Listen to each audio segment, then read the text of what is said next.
السلام علیکم ورحمۃ اللہ وبرکاتہ۔ 2024 میں حج کرنے والے حاجیوں کے لیے بہت ہی اہم ہدایات ہیں۔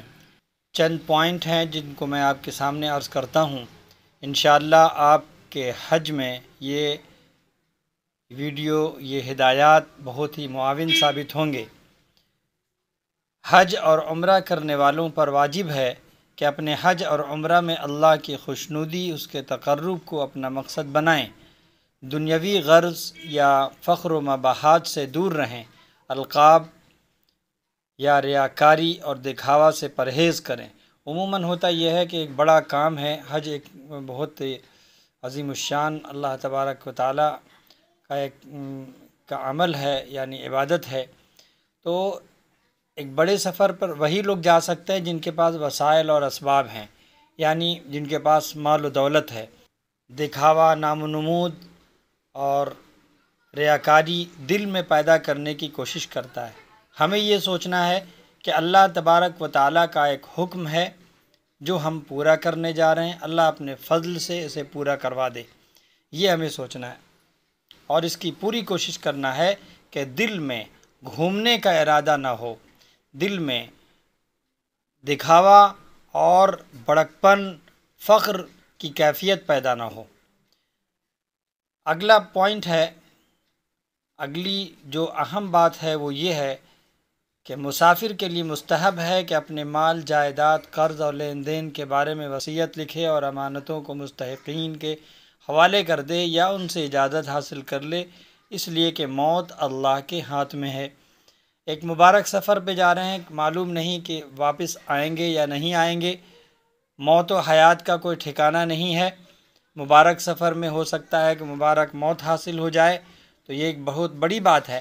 لیکن یہ اس لیے بولا جاتا ہے، ایسا نہیں ہے کہ سارے ہی لوگ کو موت آ جاتی ہے، چند ہی لوگوں کو موت آتی ہے جس کا وقت متعین ہے، جس کا وقت پورا ہو گیا ہے۔ لیکن یہ کام اس لیے کر کے جانا ہے کہ ایک لمبا سفر ہے اور ایک مبارک عمل پہ جا رہے ہیں۔ وہاں پر قرض اور امانت جو ہمارے ذمے ہے، وہ ضرور ہمارے لاحقین کو اور ہمارے جو گھر کے متعلقین ہیں، جو اولاد میں ہوں یا دیگر اور لوگ ہوں، ان کو معلوم ہونا چاہیے تاکہ ہمارے بعد وہ اس قرض کی ادائیگی ہو یا امانت کو ادا کرنا ہو، اس کو ادا کر لیں، ہمارے ذمے نہ رہ جائے اور پوشیدہ نہ رہ جائے کہ دل میں رکھ کر چلے گئے اور معلوم ہوا کہ کسی کی امانت تھی، کسی کا قرض تھا، پورا نہیں کر سکے۔ تو پہلے بہتر تو یہی ہے کہ قرض پورا ادا کر ہی کے جائیں، اور اگر امانت ہے تو پھر دوسرے کے حوالے کر دیں کہ ہمارے بعد اس کو، یعنی واپسی کے بعد ہمارے حوالے کریں، اور اگر اللہ نے حیات لے لی، یعنی اپنے ہاں بلا لیا، تو پھر وہ اس کو ادا کر دیں۔ اگلی بات جو اہم ہے وہ یہ ہے کہ گناہوں اور نافرمانیوں سے توبہ کر لیں۔ جو گناہ ہو چکے ہیں اس پر شرمندہ ہوں اور آئندہ نہ کرنے کا عزم کر لیں، کیونکہ ایک بڑا کام ہے جو ہم کرنے جا رہے ہیں، ایک اہم عبادت ہے۔ تو توبہ تلافی لوگوں سے بھی اور اللہ سے بھی ایسا ہو جانا چاہیے کہ ہمارے سارے گناہ، صغیرہ ہوں یا کبیرہ ہوں، سب اللہ تبارک و تعالی ہمارے گناہوں کو دھو دے۔ اگلی اہم بات یہ ہے کہ لوگوں کے حقوق لوٹا دے۔ مثلا کسی کا مال لیا ہو، کسی کا دل دکھایا ہو، اس سے معافی تلافی طلب کر لیں۔ یعنی جو کسی کو دل دکھایا، تکلیف پہنچایا یا تعلق آپس میں نہیں ہے، تو ان سے یہ رابطہ پیدا کر لیں، کیونکہ اللہ کے لیے کرنا ہے، اور اللہ کے لیے چھوٹا بننا یہ اللہ کو زیادہ پسند ہے۔ من تواضع للہ رفعہ اللہ، یہ حدیث ہے اللہ کے رسول صلی اللہ علیہ وسلم کی۔ اللہ کے رسول صلی اللہ علیہ وسلم نے فرمایا کہ جو شخص تواضع اختیار کرتا ہے، اپنے آپ کو چھوٹا بن کے دکھاتا ہے، اللہ تبارک و تعالیٰ اسے بلندی عطا فرماتے ہیں۔ تو گویا کہ کوئی بھی آدمی اگر کسی سے تعلق قائم کرنے جاتا ہے جس سے لا تعلقی تھی، تو گویا کہ اپنے آپ کو چھوٹا بنتا، حالانکہ چھوٹا نہیں بنتا۔ بڑکپن یہی ہے کہ ہم دوسرے کے سامنے جو ہے تعلق کو بحال کر لیں، معافی اور تلافی کر لیں، وہی بڑا ہوتا ہے۔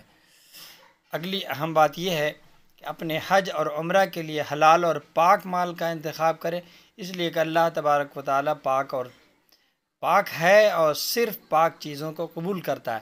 یعنی جو ایسا مال جس میں حرام کی آمیزش ہو، مثلا اگر مال ہم نے رکھا بینک میں، اس میں سودی رقم بھی کچھ جڑ جاتے ہیں، تو ہم اسے نکال کر ہٹا دیں۔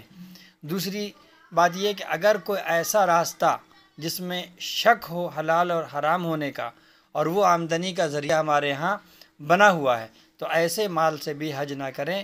بالکل خالص جو مال ہو، ایسے مال سے ہمیں حج کرنا چاہیے۔ اگلی اہم بات یہ ہے کہ تمام گناہوں سے دور رہے، اپنی زبان ہاتھ سے کسی کو تکلیف نہ دیں، ایسی بھیڑ کرے کہ جس سے حاجیوں کو تکلیف پہنچے۔ یعنی بھیڑ بھاڑ نہ کریں بلکہ خاموشی سے اور آسانی کے ساتھ نکلیں، چغلی نہ کریں، غیبت نہ کریں، اپنوں یا غیروں سے لڑائی جھگڑا نہ کریں، بلکہ بہترین طریقہ اپنائیں، جھوٹ سے پرہیز کریں اور بغیر علم کے کوئی دینی بات یعنی کسی کو فتویٰ یا کسی کو مسائل نہ بتائیں جب تک کہ پوری طرح مدلل معلوم نہ ہو یا ازبر نہ ہو۔ بہتر یہ ہے کہ علماء سے رابطہ کریں اور علماء کی طرف رجوع کرا دیں۔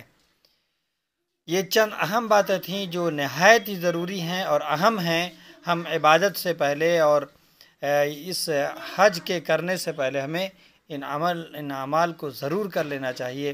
اللہ تبارک و تعالی ہمیں ان باتوں پر عمل کرنے کی توفیق عطا فرمائے، اور تمام سامعین اور ناظرین جو ہماری اس ویڈیو کو دیکھ رہے ہیں، اللہ تبارک و تعالی سبھوں کو، ہمیں بھی اور آپ کو بھی حج اور عمرہ کی توفیق عطا فرمائے، بیت اللہ کی زیارت کی توفیق نصیب فرمائے۔ یہ بڑی سعادت ہے اللہ کے گھر یعنی بیت اللہ کا پہنچنا، اور روضہ اطہر یعنی آپ حضرت محمد صلی اللہ علیہ وسلم کے قبر مبارک پر حاضری دینا، یہ اللہ تبارک و تعالیٰ کی بڑے انعامات میں سے ہیں۔